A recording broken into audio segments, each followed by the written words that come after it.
Shalom. First and foremost, I want to give all praises, glory, and honor to Yahweh, by Hashem, Yahweh Shai, by Hashem, Rakakudash. I want to give double honors to the elder apostles of Great Millstone who rule well, and salutations and much love to the rest of you sincere Akim, pushing the word in truth and sincerity. This is the cleric Izar coming at you with another lesson. I am continuing in my lot to bring you my ongoing series from excerpts of Hollywood, This Factory of Perverseness, another observation of predictive programming, how art imitates life and vice versa. Just a reminder, the purpose of my videos is to show correlations.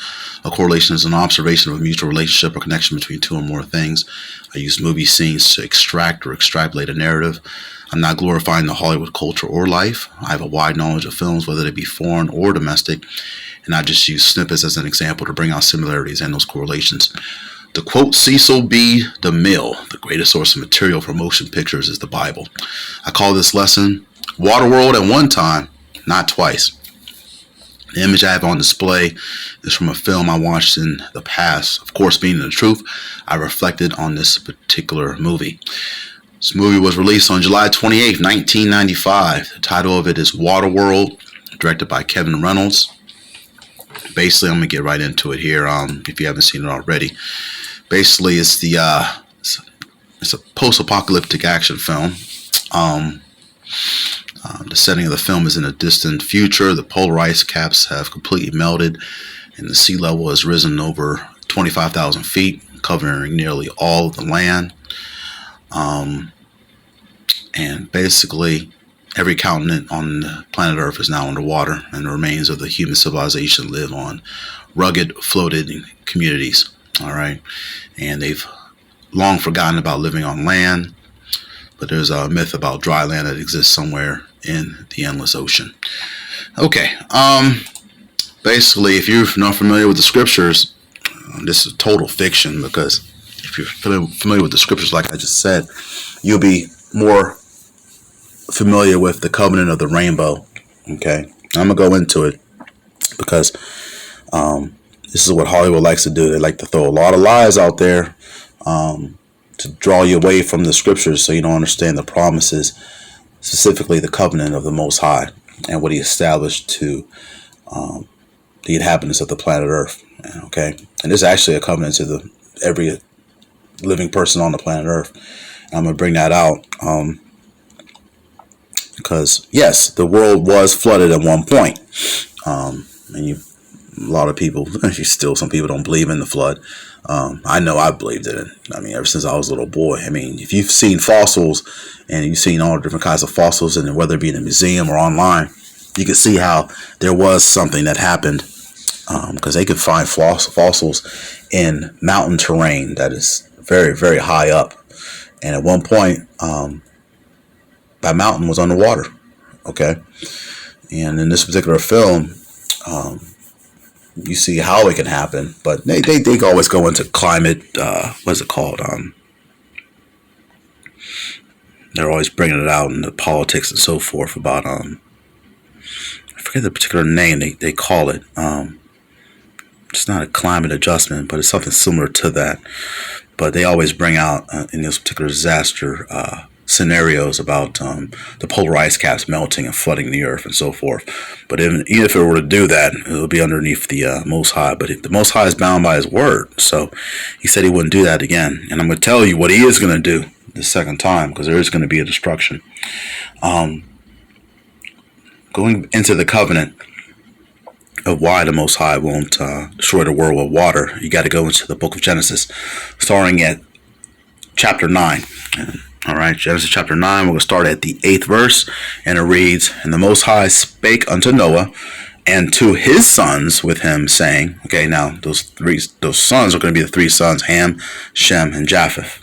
Okay, every living person on the planet Earth come from one of these three sons. Okay, verse 9, "And I behold, I establish my covenant with you and with your seed after you." Okay, like I was saying. And that seed is going to be the children that come out of those three brothers. Okay, those three sons. Okay, verse 10. "And with every living creature that is with you, of the fowl, of the cattle, and of every beast of the earth with you, from all that go out of the ark, to every beast of the earth." Verse 11, and I will establish my covenant with you, neither shall all flesh be cut off any more by the waters of a flood, neither shall there any more be a flood to destroy the earth. Okay, you see that? All right, so that's a promise, okay, that he won't destroy the world by a flood, okay. Verse 12, and the Most High said, this is a token of the covenant which I make between me and you and every living creature that is with you for perpetual generations, all right.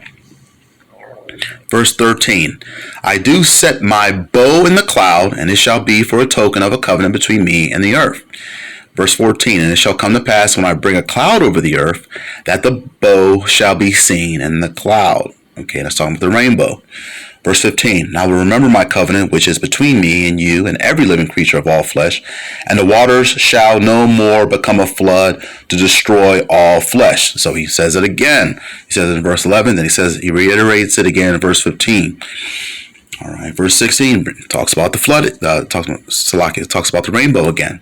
Verse 16, and the bow shall be in the cloud, and I will look upon it, that I may remember the everlasting covenant between the Most High and every living creature of all flesh that is upon the earth. Verse 17, and the Most High said unto Noah, this is the token of the covenant which I have established between me and all flesh that is upon the earth. Okay.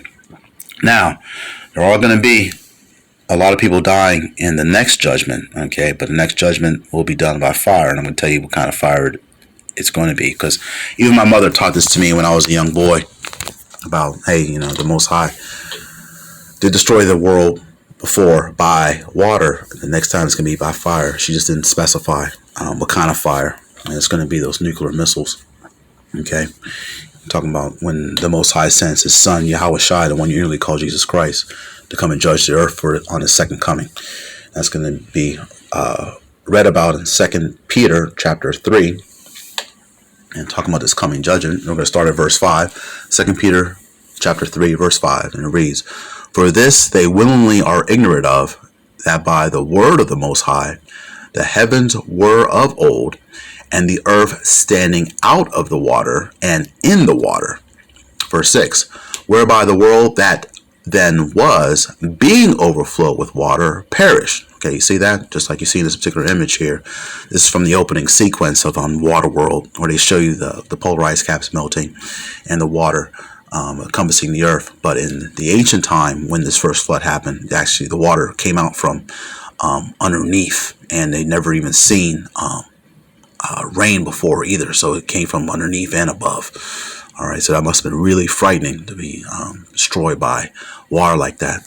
All right, the amount of waves that came onto the land that was living and everything, and land that was dry at one point. Very terrifying. And just going to be even more terrifying when this flood of fire comes, okay, with those nuclear missiles. Here's the point, verse 7.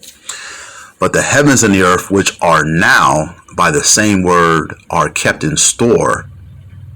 All right, see, but the heavens and the earth, which are now, which is this current time, by the same word are kept in store, reserved unto fire against the day of judgment and perdition of ungodly men. Okay, all right, that's the time that we're living in now, and that's the time that's going to be fastly approaching, is when World War III kicks off and these nukes go and fire off. And there's going to be places on the earth that are just going to be flooded. Mainly here in Babylon, the Great, aka America. It's going to be just a lake of fire. Okay, but I'm going to end it on this. I always like to end my videos on a good note with some type of silver lining, and there is light at the end of the tunnel. So in other words, there is a happy ending. All right, just to prove it to you that the Most High is going to send his son with that fire, which is going to be the nukes, as well as the chariots, which you English call UFOs. Are going to come. When you go into the book of Isaiah, chapter 66, verse 15, it reads, for behold, Yahweh Shem Yahushua will come with fire, and with his chariots like a whirlwind, to render his anger with fury and his rebuke with flames of fire. Okay, read that again. For behold, the Lord will come with fire, and with his chariots like a whirlwind, to render his anger with fury and his rebuke with flames of fire. Okay, so this is going to be a serious day. All right, and then as you can also read, this is going to be a friendly day, like they describe, like in churches, these harlot houses. Okay, the pork chop pastor wants to talk about, the Lord coming back to kiss everyone, and hang a wreath over their head and be a whole happy day. No, it's not gonna. It's gonna be a happy day for the elect, all right, because they're gonna be delivered. But for all the other people, it's not gonna be a happy day. To back that up, you could read Malachi chapter 4, verse 1. It reads, "For behold, the day cometh that shall burn as an oven, and all the proud, yea, and all that do wickedly shall be stubble. And the day that cometh shall burn them up." Doesn't sound like a happy day to me. Reading on. "Saith the Lord of hosts, that it shall leave them neither root nor branch." Okay, you see that? Okay. So, it's going to be more terrifying than the time in the days of Noah. Okay, so when you think about this intro, this is for Universal Pictures logo for the Waterworld. I mean, this probably was this depicted kind of crazy, but you got nothing on the Most High how He's going to play it out. All right, it's going to be really terrifying to be burnt up, especially by a thermonuclear missile. Okay, especially several of them. Okay. Well, I just wanted to share that. Lord willing, this lesson was edifying. I want to give all praises to Yahweh Ba'Shem Yahweh Shai, who gives me the strength in the spirit to continue to strive and endure in these last days. Shalom to the hopeful elect, and on to the next video.